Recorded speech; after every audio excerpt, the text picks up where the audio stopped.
Hey, this is Ryan from Red Sun Rising, and this is our gear. So this is my pedal board right now. I have a plan to expand currently. We're working with Earthquaker pedals, which you see here. This is the Avalanche Run, and this is the Depths. I use these a lot on the album Thread we just made. This is a delay pedal, and this kind of simulates to me like a Leslie speaker kind of effect in a way, which is like a swirly, I don't know, kind of a vintage psychedelic sound, which I love. These two Boss pedals are two of my go-tos because they're so accurately just digital on. They're not a lot of character to them. They're nice though. They're great and clean. MXR 10 band EQ for my lead boost. Optical wah by Dunlop, the Polytune, and Audio Technica wireless, of course, who we also work with from Akron, Ohio, who we love. And my plan is to double. I have about double the amount of the pedals currently, so in about a week or so, it's going to be much larger.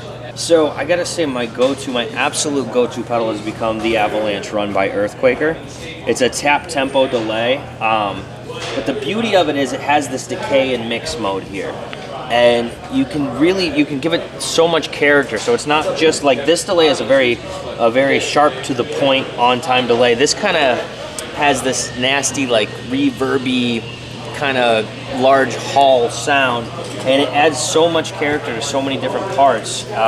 So I do a lot of top line lead work, and I balance out this with my Dunlop optical delay, or wah, I'm sorry, which has a lead boost on it, and you don't have to click it on and off, which I love. So I kind of find my sweet spot here, and then I tap out my delays here, and I'd say those are my two biggest weapons on stage.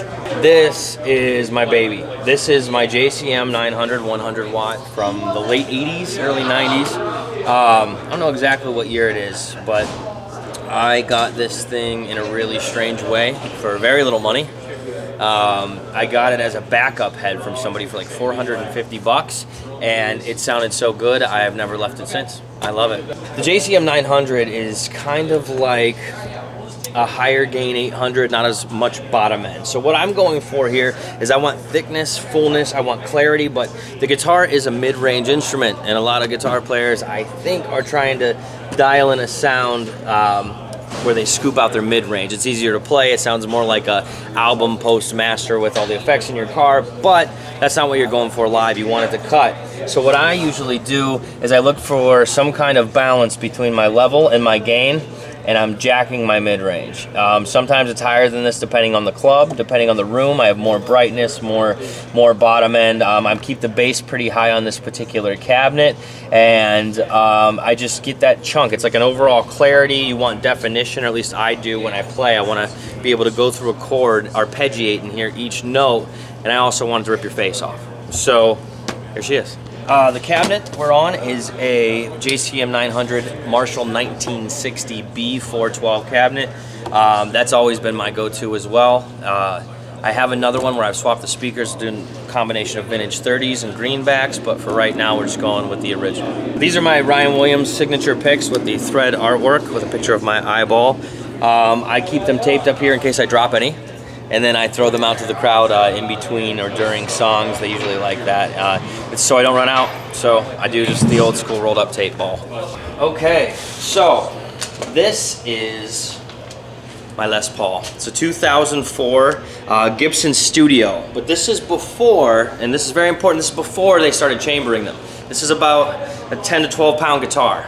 I love this thing. I popped the cap off on my bridge pickup here. It was kind of like taking a wet blanket off of it. I switched the capacitors to a vintage oil and foil, and I have copper wiring instead of nickel, so it's pretty much the same thing as a Gibson Les Paul Custom. It just cost me about $3,000 less, and it sounds awesome. And I would say that this guitar, as far as the new album is concerned, got about 50% of the recording time. This has been our secret weapon.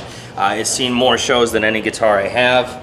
It's pretty beat up, but I wouldn't have it any other way. That's called Mojo. I use the Ernie Ball Beefy Slinkies, or I will go with SIT's same version. I love them. It's an 11 through a 56.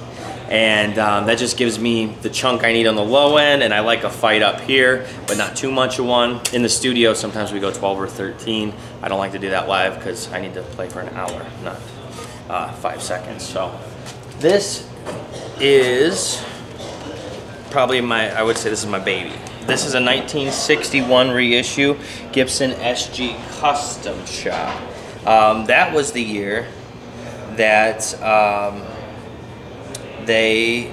think that was the last year they quit making the Gibson Les Paul. So for a while this was a Gibson Les Paul. This has the 57 Classic pickups in it, which I love. It's like a really bright, chimey, very vintage sound, very aggressive. One of the reasons I got this particular one is it plays great, but this flame on the neck, that's mahogany. And I usually don't see that with mahogany. Also, the headstock has been off of her 3 times. I had it shipped to me once, I've had it off before a show, which broke my heart every single time, and I don't think I could have bared it anymore if it happened again. So a gentleman in Los Angeles put these in. These are lead strips.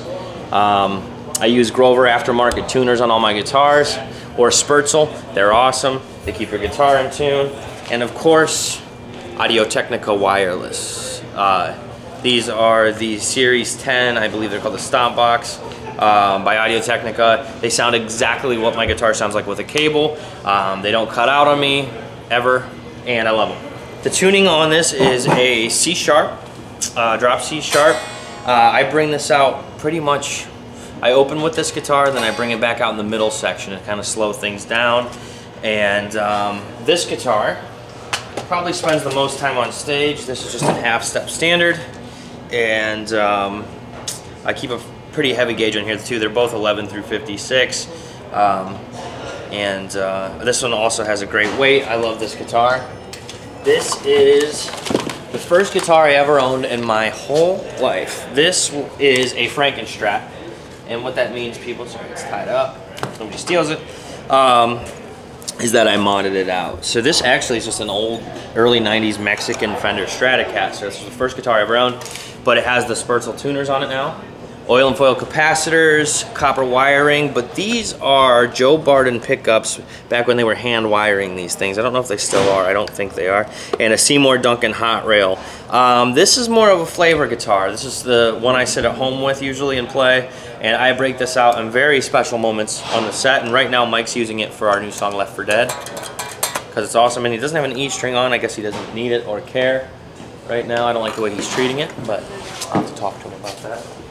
This recently was a little gift to myself for some recent accomplishments. These are the J. Harvey Audio Roxannes.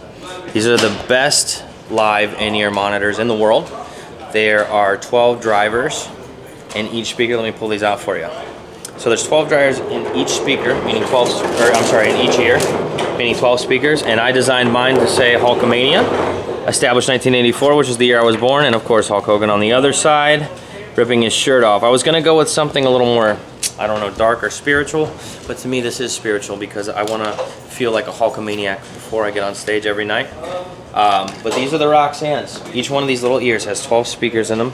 They're custom molded to my ears with my initials, and it's just about the best sound in the world, I think. So any of you guitar players out there that can't hear yourself on stage, try these bad boys out. All right, everybody, thanks for checking out my gear. Go to redsunrisingmusic.com for more info, tour dates, and of course, check out our new album Thread, which came out March 30th. See you later.